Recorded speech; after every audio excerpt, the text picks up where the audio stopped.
Não o último encontro. Não precisa ficar lembrando, não, professor. Não o nosso último encontro, mas nossa última aula de Por história favor. da igreja. Fica lembrando, não, que já dá saudade, pô. Que nada. Vamos falar que é um fechamento de um ciclo para depois se abrir outro, né? É.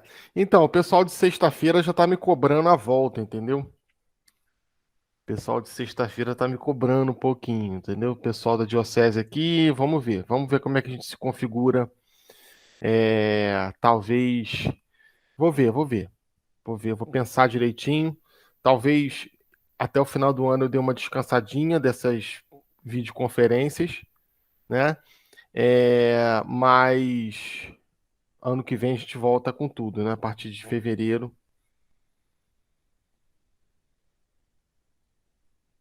Então eu estava falando para vocês sobre como que o cristianismo verdadeiramente entrou no Império Romano. A gente tem o Edito de Milão em 313 e a gente já tem a Igreja de São Marcelo no mármore em 320. Como que isso é possível? Não, não é possível. As imagens foram substituídas, tá? Isso é uma explicação histórica, historiográfica, por que que a Igreja Católica tem imagem. Por que que a Igreja Católica tem imagem? Porque ela transpôs o ideal romano e grego. O ideal romano e grego de religião era um ideal com imagem, tá? Acontecia idolatria no mundo grego e romano? Mais ou menos, tá? Mais ou menos. Já expliquei para vocês o que é idolatria, tá? A diferença do culto grego e do culto romano é que eles faziam imagens de todos os personagens, inclusive de membros da família, tá? Isso era muito comum. Então, por exemplo, eu ia fazer uma viagem, eu levava lá a imagem do João, a imagem da Rafaela, e quando eu fosse fazer a minha oração, eu colocava lá os bonequinhos das imagens. Isso era muito comum. O que que o cristianismo fez? O cristianismo destruiu isso? Não. O cristianismo purificou, tá? E essa é uma explicação histórica por que que na Igreja Católica nós temos imagens dos heróis do cristianismo e do próprio Senhor Jesus, tá? Então é bem interessante. Já tinha ouvido essa explicação? Alguém quer comentar alguma coisa? Porque isso geralmente é sempre um ponto polêmico do cristianismo, né, católico, né? Principalmente quando a gente vai conversar ou vai debater com algum protestante ou mesmo um evangélico neopentecostal. Eles sempre se apegam a essa questão da idolatria, da imagem. Isso é uma bobagem, tá? Eu tenho muitos amigos protestantes e a gente nem toca nesse assunto, dificilmente. A gente está num campo muito mais da teologia do que da periferia, né? Bruno, então você está dizendo que ter imagem e não ter imagem não são coisas substanciais que diferem católicos e protestantes? É exatamente isso, tá? É outra, é outra coisa. Isso é muito no campo é, que envolve a religião e não na cerne da religião. A diferença substancial entre católicos e protestantes é a questão, primeiro, da teologia do pecado, tá? E também a transubstanciação. Mas a questão do pecado é, para mim, a mais complicada, a mais complexa, tá? Fale, Zilda. Eu acho que ela apertou sem querer, né? Isilda, liga o teu microfone.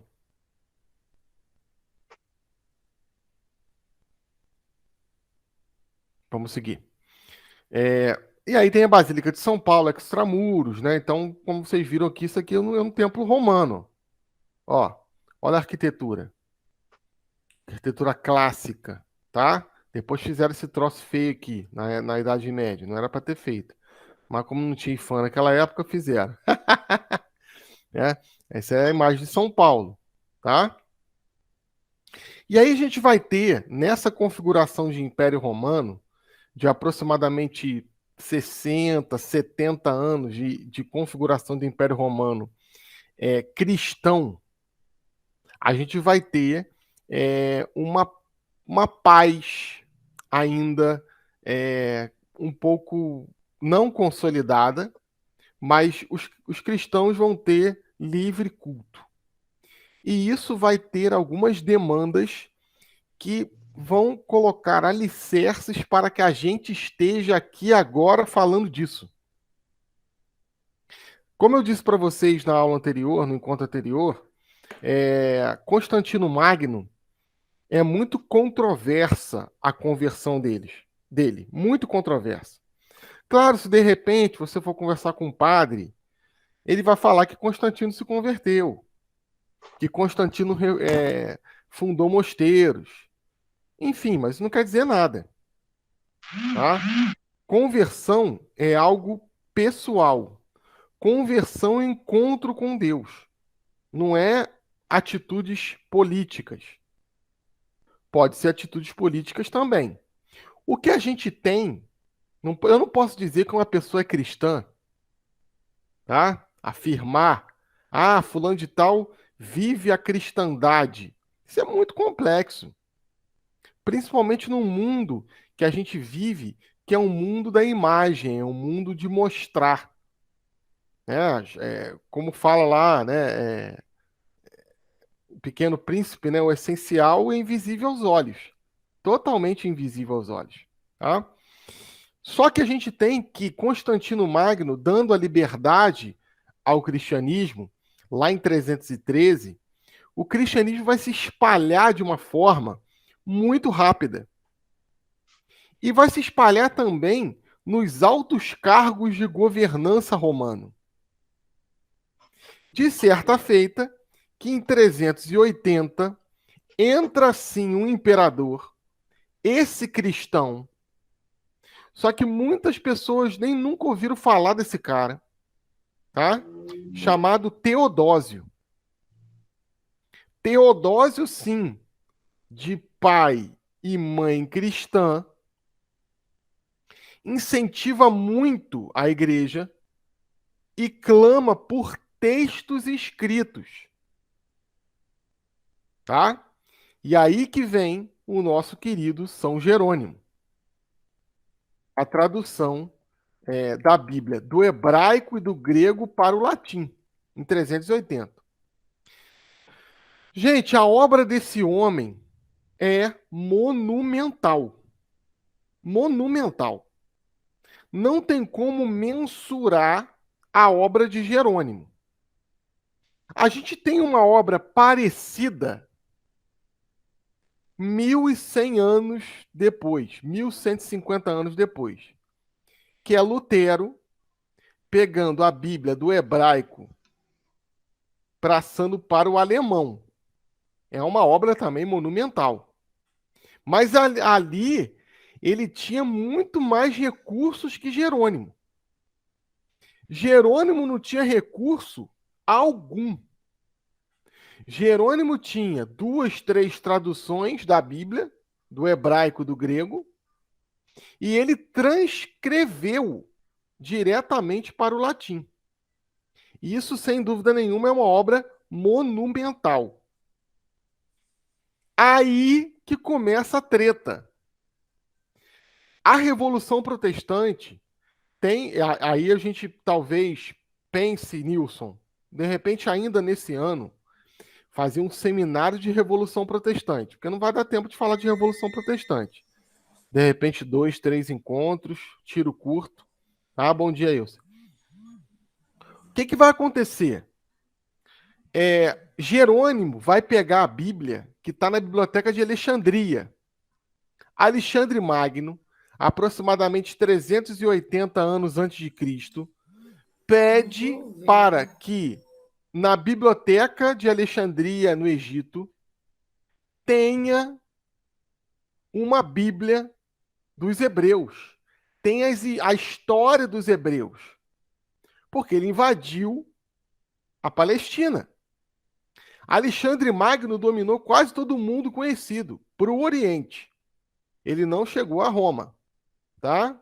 Roma também era só uma ideia naquele momento, tá? Era um reino ainda, não era ainda uma república. O que vai acontecer? Ele vai contratar 70 sábios judeus que vão compilar a história do judaísmo.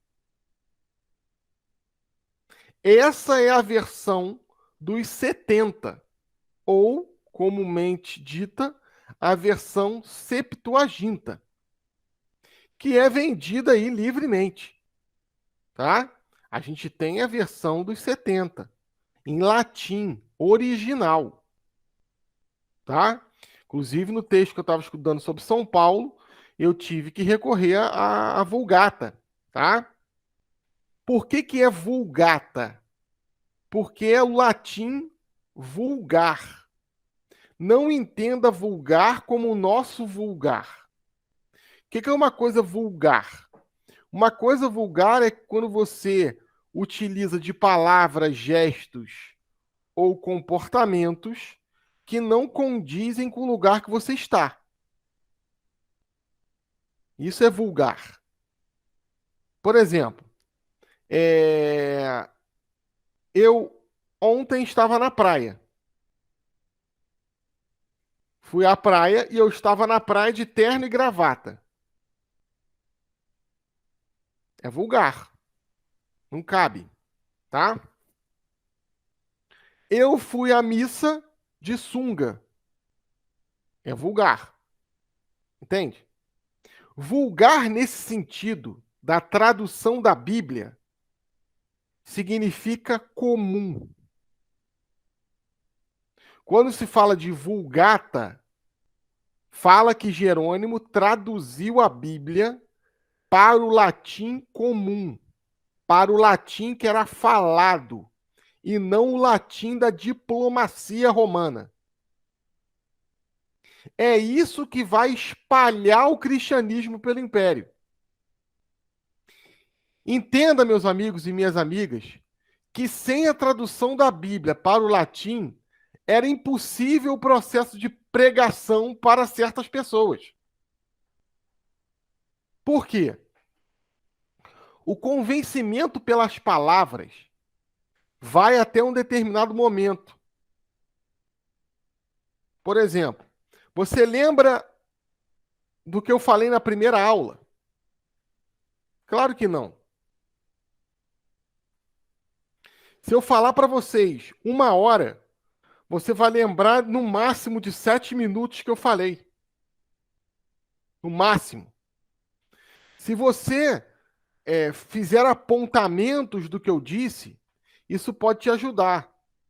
Se você gravar o que eu estou falando, isso também pode te ajudar, como o nosso amigo Nilson grava as aulas, para você ver e rever de novo. Mas mesmo assim, nesse esforço de mnemônica, de tentar gravar o que eu estou falando, vai se perder certas coisas. Agora, e se está escrito? Aí não se perde nada. Não se perde uma linha. Por isso que é fundamental que num curso desses, a gente fez 25 horas de história da igreja, tá? Geralmente um curso de história da igreja é um curso de 72 horas, tá? Então a gente está ali, né, um pouquinho, que você leia, que você estude. Os romanos e os gregos só começaram a se converter porque tinha letra, tinha algo escrito, tinha algo compilado. Agora, o que compilar? E aí entra o cânone bíblico. Tá? O cânone bíblico não foi de uma hora para outra. O cânone bíblico teve muita disputa. Muita disputa. Aproximadamente em 405, já não tinha mais discussão sobre os textos bíblicos. Porque a gente tem livros que foram excluídos do cânone bíblico, ou excluídos não, nem entraram, né? Eu já falei isso para vocês numa aula específica sobre as Sagradas Escrituras. Eu até brinquei, né? Vocês acham que a igreja escolheu os livros que ela quis e excluiu os outros? Você acha que foi assim? As pessoas, não, foi assim. Quando você aceita algo, você exclui algo. Quando você fala sim para alguma coisa, você fala não para outra. E é assim a vida. Agora, teve critério. E os critérios foram critérios de fidedignidade da mensagem. Nesse processo de transição entre Império Romano e cristianismo, essa fusão de império e cristianismo, nós tivemos agora um momento especial, que é o momento da compilação das Sagradas Escrituras. E a gente vai ter as bases concretas de uma religião. Com Jerônimo, sem dúvida nenhuma. Por isso que Jerônimo é um doutor da igreja, tá? E com esse aqui, ó, Santo Agostinho de Hipona. A história desse homem é sensacional, tá? Talvez, claro, outras pessoas da patrística vão talvez me xingar, né? Como a gente tem São Cirilo de Jerusalém, tá? Santo Inácio de Antioquia, tudo nesse período. O próprio São Jerônimo. Agora, Santo Agostinho talvez foi um dos maiores escritores desse período. Escreveu tratados de fé, tá? Tratados de fé. Ele não escreveu simplesmente livros. Ele escreveu tratados que vai ter relevância até os dias de hoje. Toda obra de São Tomás de Aquino começa com reflexão de Agostinho de Hipona. Claro que São Tomás supera Agostinho na filosofia, tá? Agora, Agostinho, ele vai dar as bases sólidas para um cristianismo que está nascendo, tá? Isso aqui tudo é Agostinho, gente, ó. Não sei se dá para ver aqui, ó. Ó. Agostinho, Agostinho, Agostinho, Agostinho, Agostinho, Agostinho, Agostinho, Agostinho. E eu não tenho um terço do que ele escreveu, tá? Esses livros aqui, ó, são os comentários do Evangelho de São João. Ó.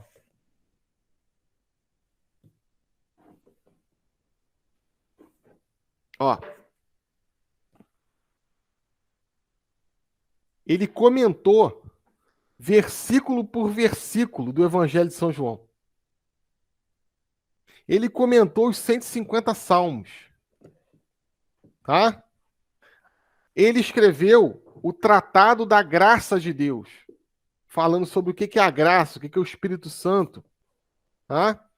O livro mais famoso dele, sem dúvida nenhuma, é esse aqui, ó, Confissões de Santo Agostinho.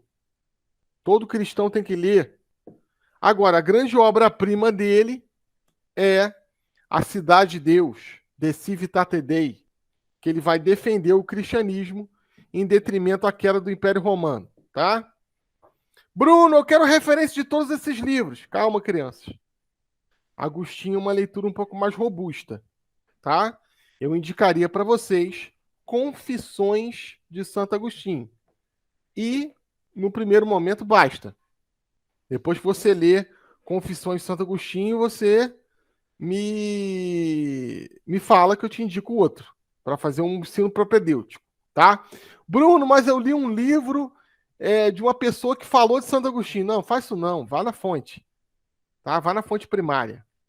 Livros que falam de outros livros, eu tenho um pouco de dificuldade, tá? Vamos lá. O que é filosofia patrística? Que vai ser inaugurada por esse cara, tá? Não apenas por esse cara, mas ele vai dar uma robustez a isso. No processo, peguei o Cotrim, que é um historiador até bem materialista, mas ele faz uma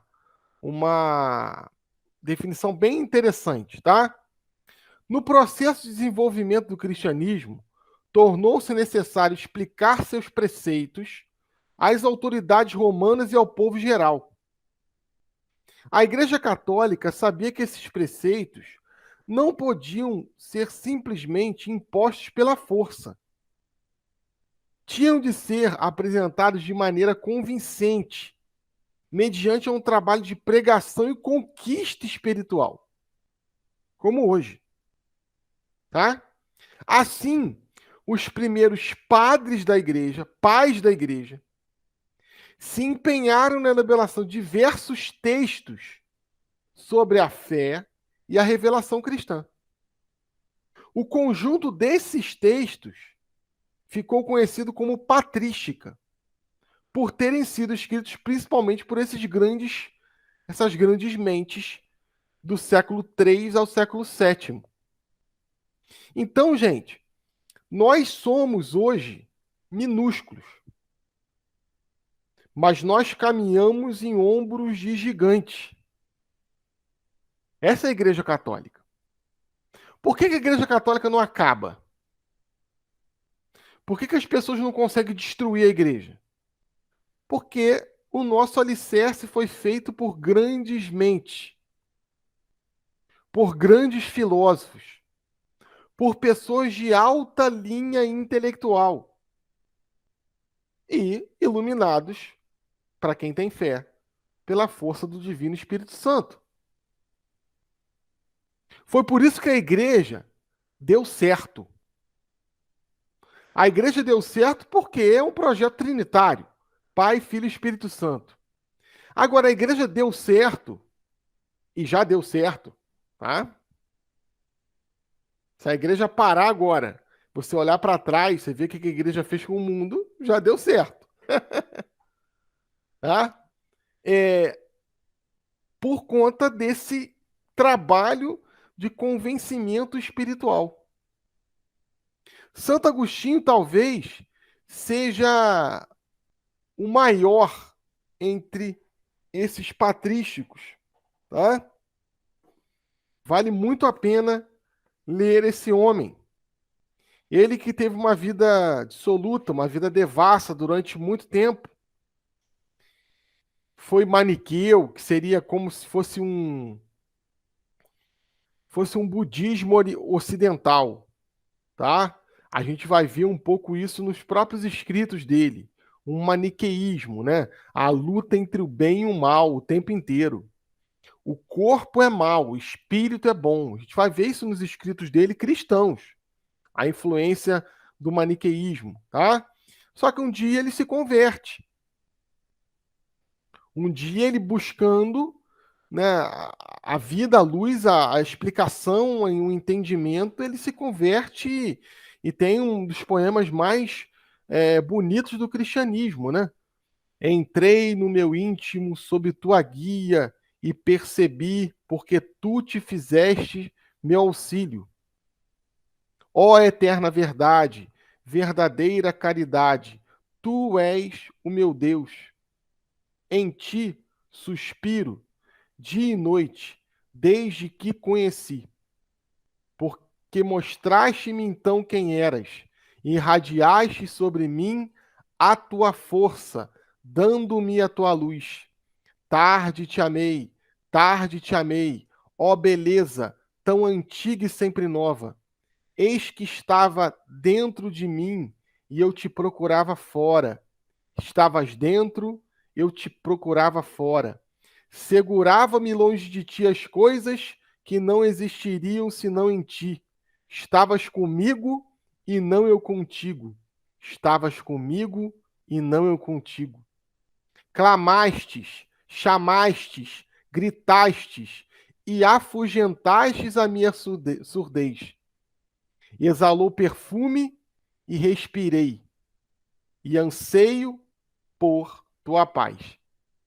Se tornam, talvez, depois de Paulo, o grande teólogo dos primeiros séculos da igreja. Tá? O grande teólogo dos primeiros séculos da igreja. Tá? Vale muito a pena a leitura. Como é que era a catequese patrística? Pregação da fé, com base em grandes textos sólidos de grandes mestres da fé católica. como São João Crisóstomo, que converte Santo Agostinho, tá? Santo Agostinho de Hipona, Atanásio, Jerônimo, Basílio, Damaso, Hilário e outros, tá? Era uma pregação com base em grandes textos sólidos, como hoje é a nossa catequese, né? Não, hoje nós temos na igreja Cerco de Jericó, né? São shows pirotécnicos, né? Quando você fala que vai dar um curso de história da igreja com 40 encontros, ninguém quer ir. Ou dá como aqui, né? 13 pessoas. Fala que vai fazer um show mício, né? Fala que vai contratar um padre cantor para fazer um louvor. Lota, tá? Lota. Mas é bom que tenha 13 ou 14. Mostra a qualidade. João Paulo II não, Bento XVI, teve uma frasinha muito pontual, né? Falou que a igreja, no fim dos tempos, vai ser uma comunidade minúscula. A igreja, no fim dos tempos, vai ser uma comunidade pequenininha, diminuta, tá? Porque é difícil, não é fácil não. Estudar ninguém quer. O pessoal quer levantar o braço, tá? Nada contra levantar o braço, pelo contrário. Mas quando você levanta o braço com conteúdo, com certeza é muito melhor, né? Esse império que vai. Isso, Santo Ambrósio. Eu falei São João Crisóstomo?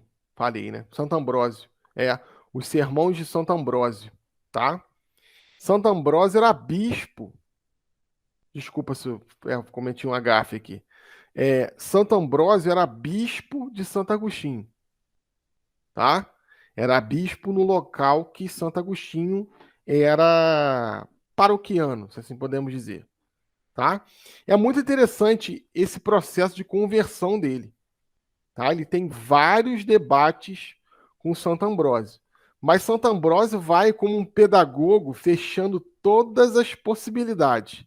Vale muito a pena ver o filme dele, ler as histórias, vale muito a pena. Obrigado pela correção. O que acontece? Esse império que acolhe o cristianismo, ele é invadido pelos bárbaros. Tem uma sutileza semântica aqui. Qual que é a sutileza semântica? Quando Roma sai daqui, tá? E começa a invadir os outros povos, não é invasão romana, é expansão imperial, tá? Ó. Quando os outros povos tentam retomar o seu território, aí é invasão bárbara. Entendeu? Da onde que vem a palavra bárbaro? Da língua eslava, tá? Hunos, ostrogodos, suevos, burgúndios, falavam, visigodos também, falavam línguas eslavas também.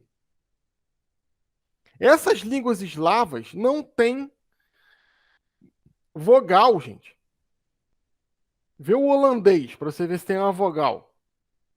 Então, os romanos vendo aquilo falam, olha, esses caras não falam, eles balbuciam. Daí que vem a palavra bárbaro, tá? Nós temos ângulos, saxões, francos, burgúndios, suevos, vândalos, vascaínos, palmeirenses, todos invadindo o Império Romano. Esse império, ele no Ocidente, ele termina, tá? O Império do Ocidente, do Oriente vai continuar aqui com Constantinopla, tá? Aqui com Constantinopla, na setinha que eu estou mostrando aqui para vocês. Esse controle aqui não está muito católico hoje, não. Já está com a pilha meio fraca. Isso. O que vai acontecer agora? Vamos lá, vamos avançar aqui. Vai começar a Idade Média. Cai o Império Romano, Idade Média. O período da Idade Média foi tradicionalmente delimitado com ênfase em eventos políticos. Nesses termos, ter se iniciado com a desintegração do Império Romano do Ocidente, em 476, e terminado com o fim do Império Romano do Oriente, com a queda de Constantinopla em 1453, tomada pelos turcos otomanos. E aí começa a Idade das Trevas, né? Não é assim? Cuidado com essas coisas, crianças. Tá? Ah, Idade Média, Idade das Trevas. Cuidado, tá? Cuidado também em falar que a Idade Média é a Idade das Luzes. Nenhuma coisa, nem outra. E eu tenho medo desses dois católicos, tá? Desses dois tipos de católicos. Primeiro que fala que Idade Média é treva, e segundo fala que Idade Média é luz. Nenhuma coisa nem outra. Toda época nós temos trevas e luzes. Toda época. Aqui foi a mesma coisa. Tivemos coisas assim inacreditáveis e tivemos também luzes. Se você comparar, Bruno, não fica em cima do muro, Bruno. Deixa de ser vaselina. Se você comparar, você vai ter mais luzes que trevas. Sem dúvida nenhuma. Só que a grande mídia e a história laica e os historiadores que não são cristãos vão falar Idade Média. E quem paga esse pato? A culpa é sempre de quem? Tá? Quem paga o pato da Idade Média ser a Idade das Trevas? O cristianismo. E a Igreja Católica. Uma vez eu estava numa palestra, não foi aqui na UCP, não, foi numa faculdade lá no Japão que eu fiz pós-graduação. E aí, vocês sabem como é que é história, né, gente? História é um negócio complicado, tá? História muitas vezes tem que buscar um culpado. E se você pegar da idade contemporânea que nós vivemos depois da Revolução Francesa para baixo, tem historiador famoso que vai falar que é tudo culpa da fé, tudo culpa da igreja. E muita gente acredita nisso. Tô para te falar que é a maioria.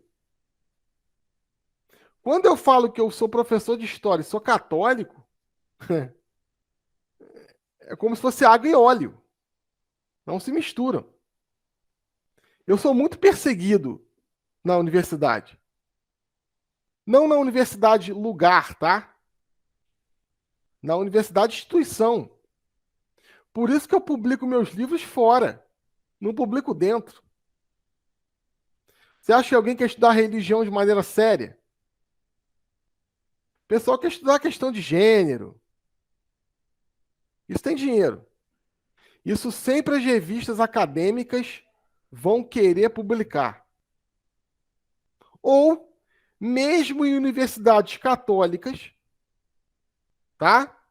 Ou que se dizem católicas, que publicam artigos que são um desserviço à própria igreja. Não precisa ir muito longe, não. Agora, alguém que faça uma análise honesta do que é a igreja, é difícil conhecer. E fazer uma análise honesta do que a igreja não é pregar a fé, nem fazer um proselitismo, nem defender os erros que a igreja cometeu ao longo do caminho. Erros que os membros da igreja cometeram. Tá? Porque a igreja é uma instituição. Não é a instituição que comete erros. É as pessoas que comandam as instituições. Entende? O que vai acontecer? A gente vai ter o esplendor romano. Tá? Roma, gente, chegou a ter, no centro da cidade de Roma, 4 milhões de habitantes. Tem noção? Era uma cidade muito grande. Só no centro de Roma, tá? Era uma cidade metropolita. Com a invasão do Império, isso se tornou um latifúndio, tá? Uma fazenda. Esse é o máximo de expansão imperial. No ano 117 da nossa era, tá? A gente vai, eles foram da Britânia, que é a Grã-Bretanha hoje, tá? Até a Mesopotâmia, até a Palestina. Olha o tamanho do império. Isso aqui é o Mar Mediterrâneo. Eles dominaram todo o Mar Mediterrâneo. Cilícia, Cartago, Sardenha. Olha, coisa impressionante. Tanto que eles falavam que o Mar Mediterrâneo era o Mare Nostrum, o nosso mar. Só que esse império foi ruindo por uma série de fatores. Impossível de governar por conta do tamanho, uma devassidão moral muito grande no império, tá? Erros militares seguidos, uma gastação tremenda em Roma. Todo o império, de certa maneira, trabalhava para garantir a cidade de Roma, a subsistência de Roma. Então isso foi ruindo ao longo do caminho, tá? Saque dos vândalos, vocês sabem, os vascaínos aqui, ó. Não sei se dá para ver. Vascaíno aqui, ó, sentado no cavalo, né? O colega meu fez uma montagem, o cara com a camisa do Vasco, né, em 455. E isso vira uma fazenda. Tá? Os castelos medievais eram assim, gente, para ficar bonito? Não, era assim para ninguém invadir. Quando o cara chegava aqui no topo da colina, o cara já lá de cima já começava a tacar pedra nele. Tá? Então o bicho pegava. Só que o que vai acontecer? A gente vai ter dois povos principais que invadiram o Império Romano. Nós vamos ter, tá? Os visigodos, que vão ficar ali no território espanhol, tá? Os visigodos, juntamente com os ostrogodos. Anota que eu vou cobrar isso na prova, tá? Como que era o nome dos povos que invadiram? Visigodos e ostrogodos. Tô brincando, tá, gente? Esses dois povos vão ficar no território chamado Espanha, que hoje é Portugal, tá? Então quem tem descendência portuguesa aí, espanhola, tem sangue visigodo e ostrogodo. E os francos, que vão ficar na Lutécia, que depois se torna a Gália, daí que é o território galês, e depois se torna a terra dos francos, França, tá? Que era esse território todo em amarelinho aqui, ó. O que vai acontecer? Os francos, que tinham um poderio militar muito grande, tá? Muito grande, vão se organizar militarmente para ir conquistando outros territórios. O que vai acontecer? Clovis, o rei dos francos, vai se converter em 496. Olha só, gente. Esses caras invadem o Império Romano. O Império Romano acaba. Pô, mas como é que esse cara se converteu? A fé não acaba. Você pode destruir a igreja. Você pode tirar a sala que era do movimento, só que o padre agora pediu a sala para botar um outro movimento na sala que teu movimento participava. Não acontece isso? Não. Só aqui na minha diocese. Na diocese de vocês isso não acontece. Tá? O que fica? Fica a mentalidade. Clovis se converte, é batizado por São Remígio. que fala a seguinte frase para ele: Clovis, rei dos francos, queima o que até agora adorava e adora o que até agora você perseguia. Batiza o cara e ele se torna o primeiro rei católico. Ele funda uma dinastia chamada dinastia Merovingia. Isso também é importante anotar, que eu sempre cobro em prova. Ele funda a dinastia Merovingia, que vem lá de um rei mítico, tá? Que era avô dele, chamado Meroveu. Em 503, apoiado pela igreja, ele vai lutar contra o rei dos visigodos, que é Alarico, vence Alarico e se torna o quê? Imperador do Sacro Império Romano, ainda não germânico. Germânico mais tarde.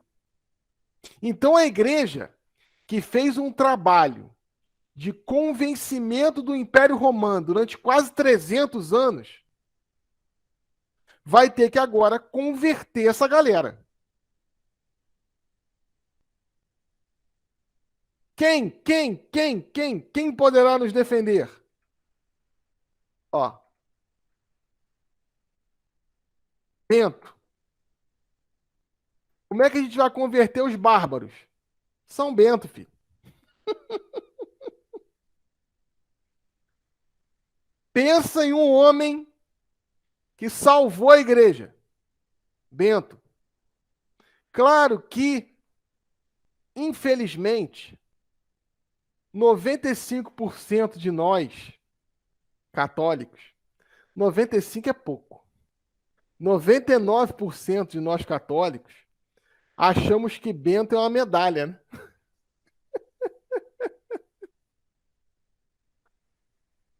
A medalha não é nada que esse homem fez. Nada. Tá? Bento, o que Bento vai fazer?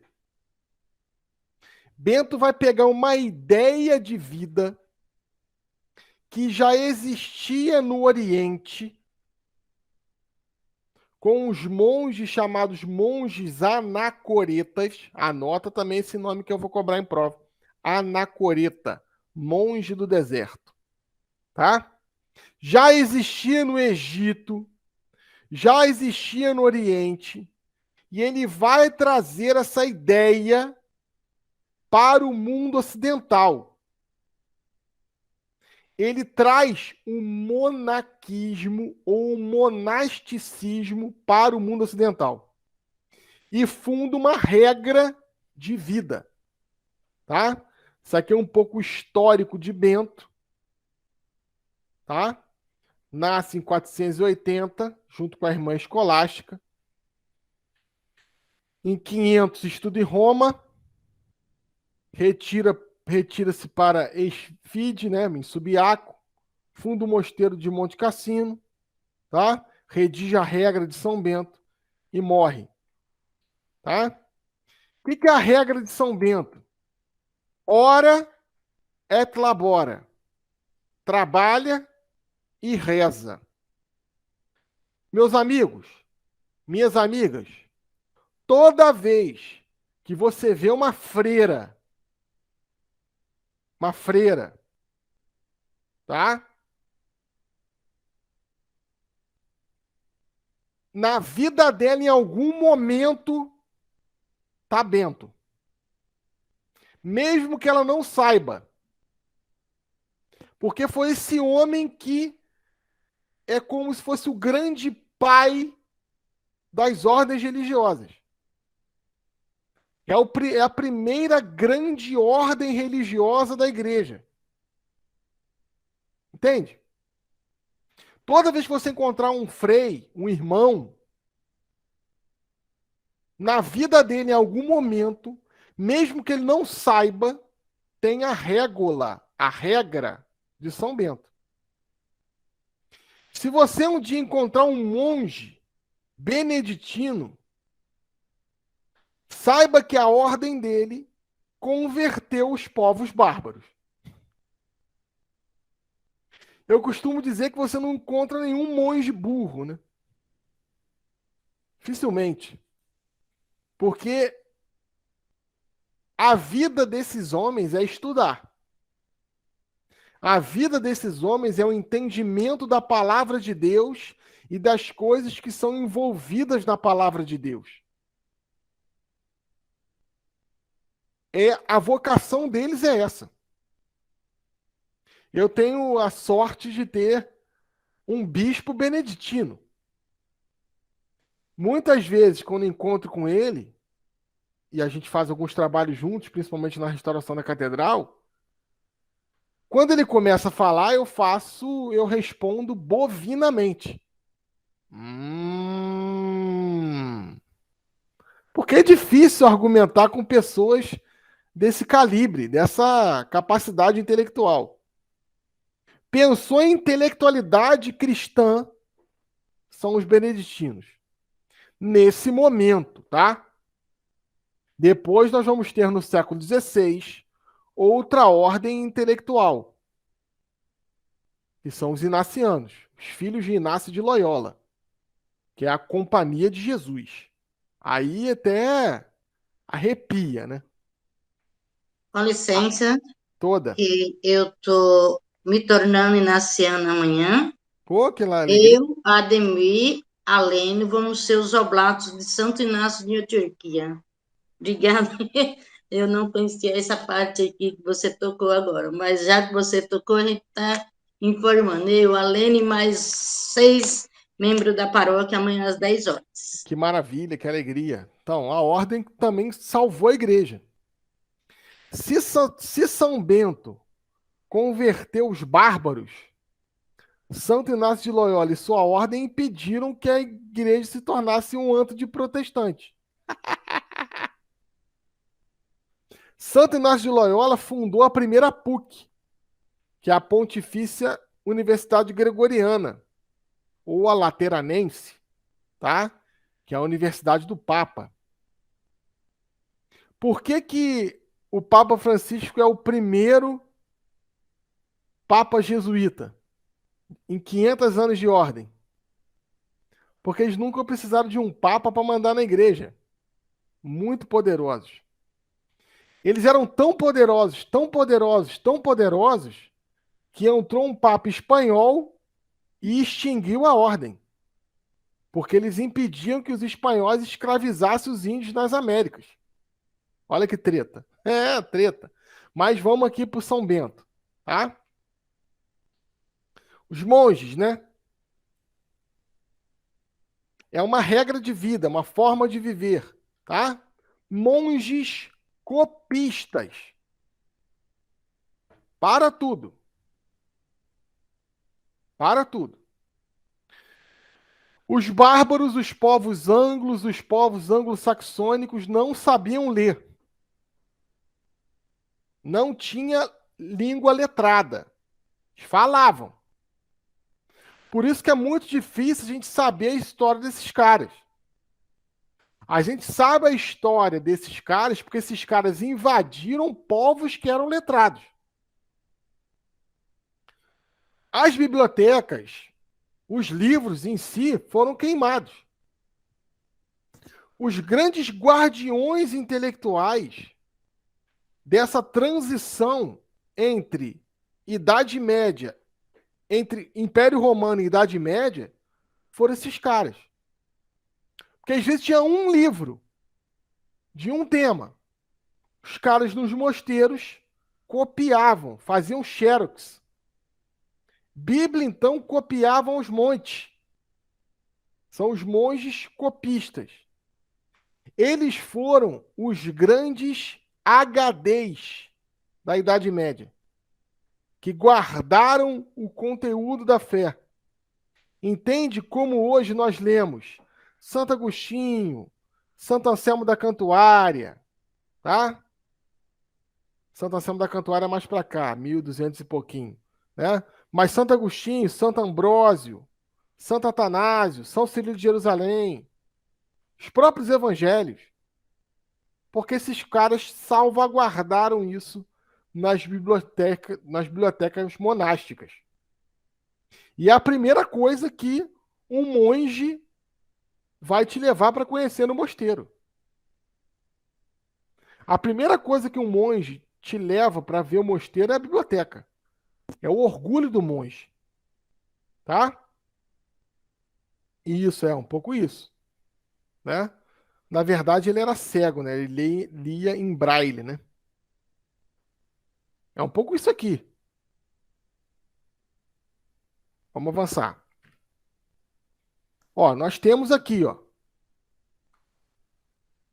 Nós temos basicamente o que a igreja vai ser em seu primeiro momento. Herança transmitida.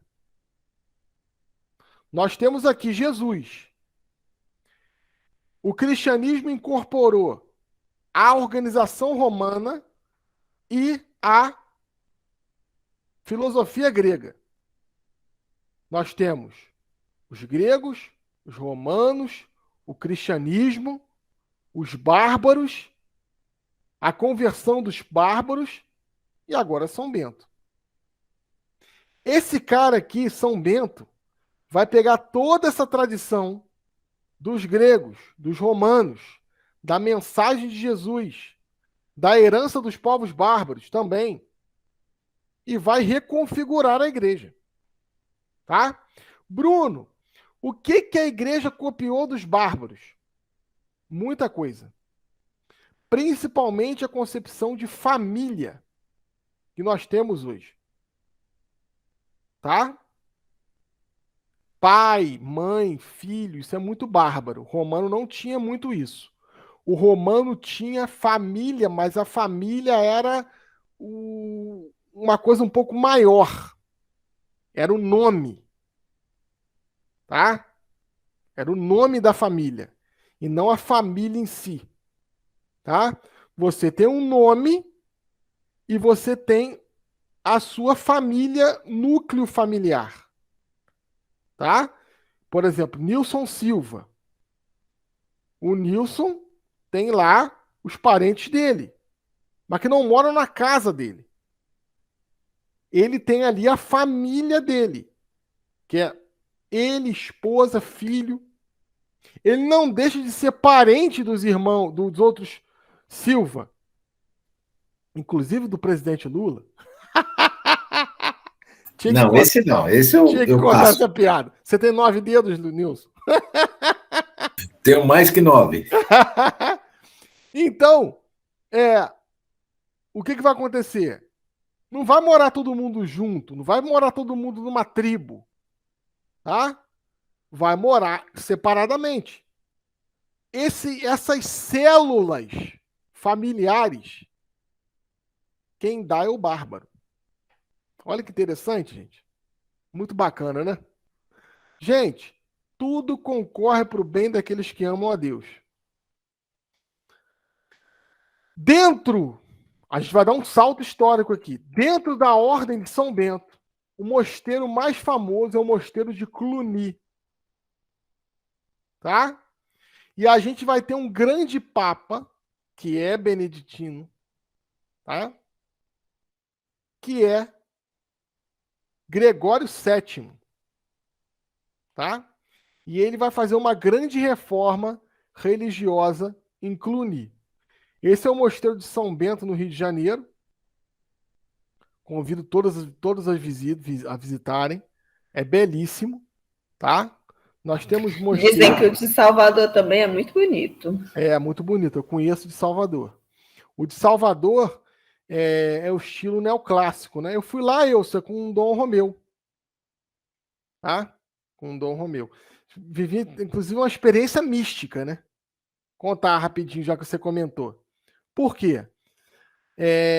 Esse bispo me convidou para fazer um ciclo de palestra na diocese dele, na diocese de Alagoinhas. E eu ia também para a diocese da Ilse, que é Barreiras. Só que ele falou, Bruno, você conhece Salvador? Eu falei, não. Só parei no aeroporto e fui para outro lugar. Sempre assim. Então tá, vamos que eu vou te levar em Salvador para você conhecer e depois você vai para Alagoinhas, que é 120 quilômetros de Salvador. Falei assim, pô, eu quero te levar no mosteiro, mas vamos na hora do almoço, eu já falei lá com o Dom fulano de tal. Chegamos lá, receberam a gente, estava na hora do almoço, todo mundo em fila para almoçar, aí tá. Aí, o refeitório em U, tá? Então as pessoas, todo mundo se via. E aí tinha uma mesa para os eclesiásticos, né? Então tava lá o abade, o vice-abade, na verdade, e ele usa insígnias de bispo na abadia, tá? Então ele usa anel, báculo, mitra. Vocês sabiam disso? O abade é bispo do mosteiro, tá? Pode ser abade ou abadesa, tá? Essa não usa insígnia. E aí o que aconteceu? Eu falei, pô, vou sentar aqui com os irmãos, né? Na humildade. E aí, pô, uma mesa assim e outra mesa assim. Aí vieram 3, 4 irmãos e colocaram uma mesa no meio do refeitório. Nenhuma das mesas tinha toalha. Nenhuma. Era o prato, guardanapo, talher. E uns irmãos vinham servindo a comida, tipo num carrinho. Aí o que aconteceu? Na hora que eu fui sentar na mesa, um dos irmãos falou no meu ouvido baixinho: só um minutinho, meu amigo. Eu falei, tá bom. Veio mais 2, colocou uma toalha branca, um arranjo de flor belíssimo, um monte de prato, um monte de copo. Aí começou vinho, suco, água, me senti num restaurante. Toda vez que eles iam servir alguma coisa, primeiro era para mim. Só que eu fiquei constrangido. Por quê? De frente estava o bispo e os abades do mosteiro. Aqui estavam os irmãos, e aqui estavam os irmãos, e aqui estavam os irmãos. Então eu estava comendo igual um tiranossauro rex, né? Com um bracinho curtinho assim, né? Aí tá. Acabou aquela coisa toda. Almoço maravilhoso. Tudo muito simples, mas muito bem feito. Aí eu cheguei para o Dom Rafael, que foi um monge amigo de Dom Gregório, porque eu falei com o Dom Gregório, vou visitar a tua casa, papapá. Ele, procura lá Dom Rafael, papapá. Falei, Dom Rafael, deixa eu te perguntar uma coisa, meu irmão. Por que eu fiquei numa mesa diferente e tinha toalha e nas outras mesas não tinham nada? Falei, porque você é a visita. Dom Romeu vem aqui toda semana. Dom Romeu não é visita. Dom Romeu é de casa. E a visita no mosteiro é Cristo. Então, para você, o melhor. Ó, bonito, né? Essa é a ordem beneditina. Tá? E a medalha? Então, a medalha, importante também. Tá? Tem relevância. A medalha foi descoberta porque ele estava sendo perseguido pelos próprios irmãos. Porque ele chegou reformando tudo. Os irmãos viviam igual um hotel. Ele falou, não, vamos botar esse povo para rezar. E ele começou a fazer a medalha e colocar na parede, né? Então tem lá a parte vertical aqui. Aqui, ó. Deixa eu ver se dá para botar um outro efeito aqui. Hoje o meu controle remoto não tá legal, tá?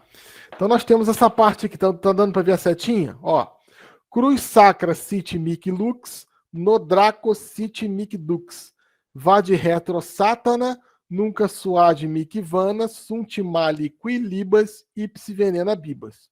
Cruz Sacra Pater Bente. Apertando a tecla SAP, tá?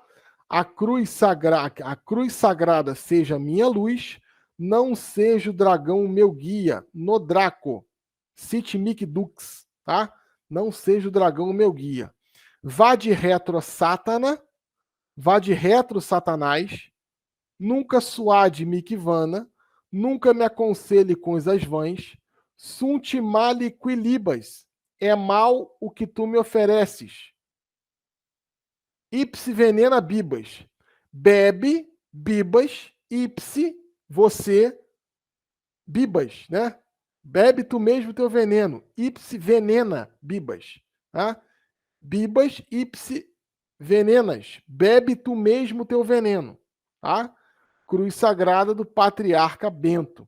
Tá? Então, essa é a oração de São Bento. Tá? Na abadia de Cluny se reuniam os eclesiásticos que lutavam pelo restabelecimento do poder divino da Igreja Católica, tá? Sobre o Sacro Império Romano Germânico. O processo que daria origem à Concordata de Worms em 1122, tá? A qual consagrou a supremacia da Igreja sobre os imperadores, encerrando as chamadas investidura laica. Sabe quando isso vai acabar? Em 1565, com Trento. Um problema que essa abadia já estava identificando, tá? Em 1022, só vai se resolver em 1565. Tá? Então, os mosteiros já faziam reformas eclesiásticas.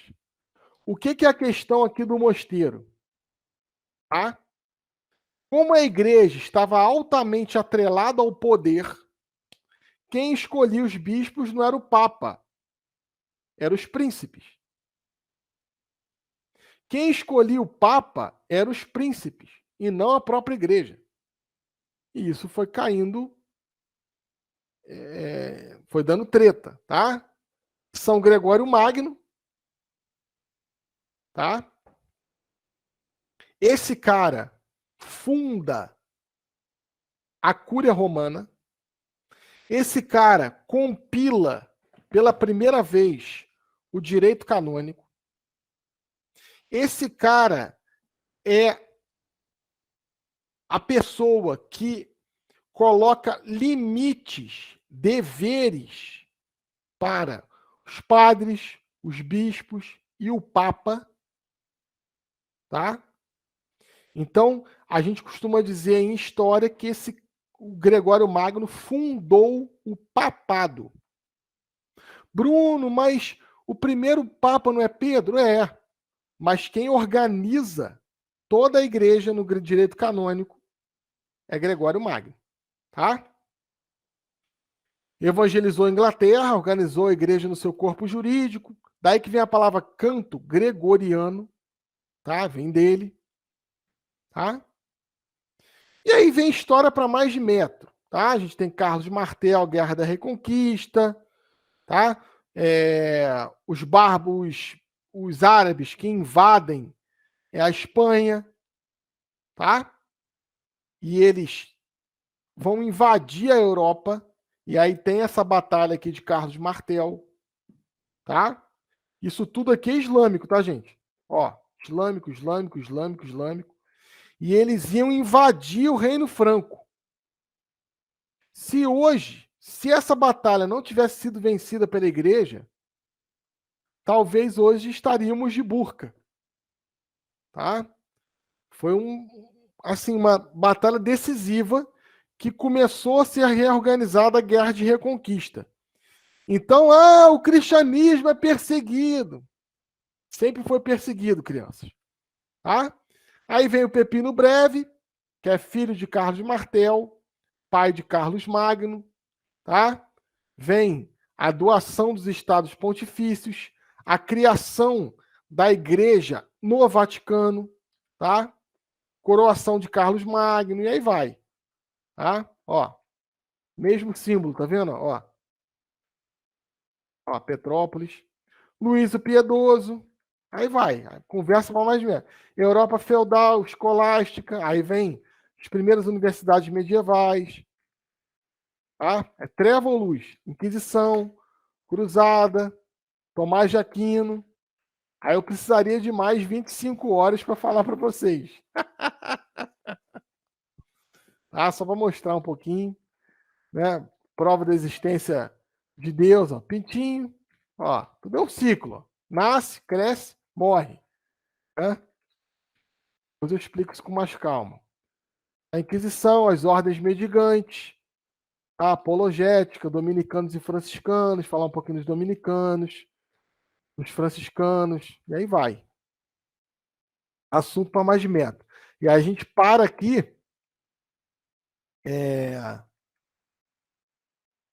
Aqui é São Francisco,